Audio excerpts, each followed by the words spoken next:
நம்மளுக்கு என்ன பார்க்க போகிறோம்னா, கார்த்திக் சுப்புராஜ் இயக்கத்தில் உருவாயிருந்த ரெட்ரோ திரைப்படம் தற்போதைக்கு ஒரு வெற்றி திரைப்படமாக அமைஞ்சிருக்குதுங்க. யார் இந்த கார்த்திக் சுப்புராஜ்? அவரோட திரைப்படம் எல்லாமே ஏன் வெற்றி திரைப்படமாக மாறுது அப்படின்னு நீங்கள் கேட்டிங்கன்னா, எந்த ஒரு நடிகர் வெற்றி திரைப்படத்துக்காக இயங்கி கொண்டிருக்கீங்களோ அவங்க உடனடியாக கார்த்திக் சுப்புராஜ் கூட நீங்கள் இணைந்து படம் பண்ணிங்கன்னா, ஏன்னா ப்ரொடியூசருக்குமே பெரிய லாஸ் கிடையாதுங்க. ஏன்னா அவருடைய படத்தோடைய பட்ஜெட் எல்லாமே லோ பட்ஜெட்டாக தாங்க இருக்கும். எந்த ஒரு பிரம்மாண்டத்தையுமே அவர் மையமாக வச்சிருக்க மாட்டாருங்க. அவருடைய பாணியில் டிஃப்ரெண்ட் பாணியில் அந்த திரைப்படத்தை வடிவமைச்சிருப்பாருங்க. அது மட்டும் இல்லாமல் அவருடைய டைரக்ஷனுக்கு தனி ஆடியன்ஸ் பாலா டைரக்ஷன் எப்படி இருக்காங்களோ அதே மாதிரி இவங்களோட டைரக்ஷனுக்கும் இருக்கிறாங்க. அதே போல் இவரோட திரைப்படம் ஆவரேஜ் ரீதியில் எல்லா திரைப்படமே இருக்குங்க. எல்லா திரைப்படம் ஓவர் ஹிட்டும் அடிக்காது, ஓவர் ஃப்ளாப்பும் ஆகாதுங்க.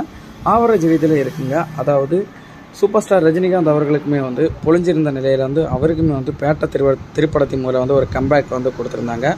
அதனைத் தொடர்ந்து உங்களுக்கே தெரியும், விக்ரமோட திரைப்படம் நிறைய திரைப்படம் அவருக்கு பெரிய ஏமாற்றத்தை கொடுத்துருந்தது. அவருக்குமே ஹிட்டு திரைப்படமாக கார்த்திக் சுப்புராஜோட இயக்கத்தில் 2022ஆம் ஆண்டு பிப்ரவரி மாதம் 10ஆம் தேதி வெளியான மகான் திரைப்படம் தாங்க. மகான் திரைப்படம் தான் ஒரு வெற்றி திரைப்படமாக அமைஞ்சு, அந்த திரைப்படத்தில் அவருடைய பையன் துருவமை இன்ட்ரடியூஸ் பண்ணி வச்சு அந்த திரைப்படத்துக்கு நல்ல ஒரு இதில் வரவேற்பு கிடைக்கப்பட்டுங்க.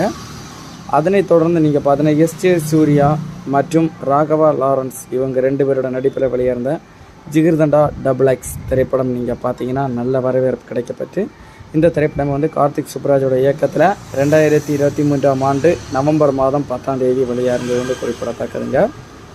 அதனைத் தொடர்ந்து இவர் எக்கச்சக்கமான திரைப்படத்தில் ஸ்டோரி ரைட்டிங் ப்ரொடியூசர் பண்ணாலுமே அவருடைய இயக்கத்தில் அடுத்தபடியாக கார்த்திக் சுப்புராஜோட இயக்கத்தில் ரெட்ரோ திரைப்படம் தாங்க லாஸ்ட்டாக வெளியான திரைப்படம். சூர்யாவுக்குமே முன்னதாக கங்குவா திரைப்படம் சிறுத்தை சிவா இயக்கத்தில் வெளியாருந்துங்க. அந்த திரைப்படம் ஒரு தோல்வி திரைப்படமாக அமைஞ்ச நிலையில் எப்படா ஒரு வெற்றி திரைப்படம் கிடைக்கும் அப்படின்னு சொல்கிற ஒரு இயக்கத்தில் இருந்த நிலையில் கங்கனா, அதாவது சுதா கங்கனாவோட இயக்கத்தில் முன்னதாக சூரியரை போட்டி திரைப்படம் உருவாயிருந்து, அதனைத் தொடர்ந்து புறநானூறு திரைப்படத்தை அவங்க இயக்க இருப்பதாக சொல்லியிருந்தாங்க. அந்த திரைப்படத்தை கதைத்தெல்லாம் சக்ஸஸ் ஆகுமா இல்லையான்னு நினச்சி அந்த திரைப்படத்தில் அவர் இணை இல்லையோ தெரிலங்க. அந்த திரைப்படம் பேக்கப்பில் எடுக்கிற மாதிரியும், அதனை முன்னிட்டு கார்த்திக் சுப்புராஜோட இயக்கத்தில் ரெட்ரோ திரைப்படத்தில் அவர் நடிக்க முடிவு பண்ணியிருந்தாங்க. வெற்றி திரைப்படம் கட்டாயமாக கொடுத்தே ஆகணும் அப்படின்னு சொல்கிற ஒரு கட்டாயத்தில் தாங்க சூர்யா அவர்கள் அந்த திரைப்படத்தை நடிச்சிருக்காங்க. கங்குவா திரைப்படம் தோல்வியாக இருந்தாலுமே அவரோட ரெட்ரோ திரைப்படம் ஒரு நல்ல ஒரு வெற்றியை மக்கள் ரீதியில் கிடைக்கப்பட்டிருந்தாங்க சொல்லியாகணும். அதுக்கு முழுக்க காரணம் கார்த்திக் சுப்புராஜோட இயக்கம் தாங்க. 65 கோடி ரூபாய் பட்ஜெட்டில் உருவாக்கப்பட்ட அந்த திரைப்படம் வேர்ல்டு வைடாக பார்க்கும்போது 100 கோடி ரூபாய்க்கு மேலே தற்போதைக்கு வசூல் சாதனை புரிஞ்சிருக்கிறத படக்குழு அறிவிப்பு வெளியிட்டிருக்காங்க. இந்த திரைப்படம் 2 மணி நேரம் 48 நிமிடம் தாங்க. இவருடைய எல்லா திரைப்படமே பழைய காலத்தை மையமாக வச்சு கெட்டப் எல்லாமே வடிவமைச்சிருப்பாங்க. எந்த ஒரு பில்டப்புமோ எந்த ஒரு பிரம்மாண்டமோ இந்த திரைப்படத்தில் இருக்காதுங்க.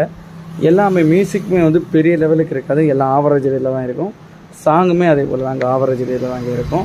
கார்த்திக் சுப்புராஜ் ஒரு ஹிட் டைரக்டர் தாங்க நம்ம சொல்லி ஆகணும் தற்போதைக்கு.